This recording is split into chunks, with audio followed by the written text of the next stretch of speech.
Magandang hapon mga ka-reels, ito naman po tayo, ito po ang kaganapan ngayong araw.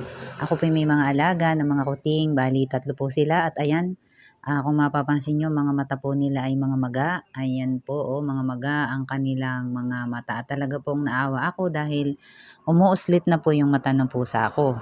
Kaya ito po yung remedy na itatry ko po, ayan kumuha po ako ng bayabas at kinuha ko po ito mga reels at akin po itong lalagain.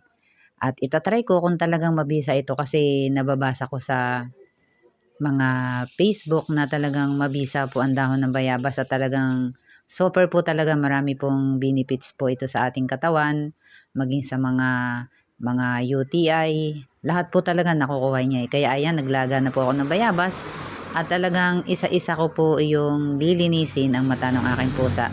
Pero yun po, habang pinakuluan ko ay nilagyan ko rin po siya dyan mga ka-reels ng asin. Konti lang po, konting asin, tapos malinis siyempre na bulak. At isa-isa ko nga pong nilinis ang mata ng aking mga alaga.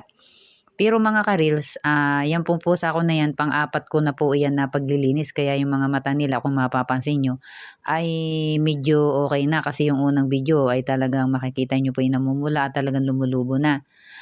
Yan po yung gawin po natin para hindi po tuluyan na mabulag ang ating pong mga alaga. Talaga po palang napakabisa ng bayabas.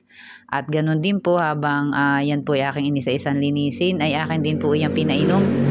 Kasi nga po ang bayabas ay talagang napaka mabisa at yan po ay antibiotic din. At herbal pa, wala po siyang side effect po sa ating mga alaga. Ayan po. Ayan, at talagang tinaga ko lang po talagang linisin ang kanila pong mga yan, yung lalo na po yan po yung magang-maga po talaga ang mata niyan. Pero kung mapansin nyo po yan, yung pinakabunso, yung maliit pong kuting na yan, ay medyo hupiak na po yung mata niya. Siguro mga ilang lagayan na lang at talagang tuluyan na po silang gagaling. Salamat po pala sa patuloy po ninyong pag-support sa akin pong mga long video.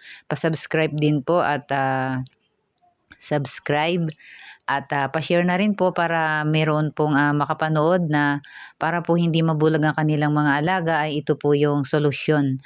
Ang dahon po ng bayabas, ayan. Pakukuluan nyo po at lalagyan nyo ng kaunting asin at yung po yung ipanglilinis ninyo sa kanila pong mga mata. Ayan na po mga ka-reels At ayan po yung mga mata nila, medyo okay na po sila. Ayan, medyo may ilap nga po. Ayan ayan. Dati po'y pulang-pula yan at uslit na uslit ang kaniyang mga mata.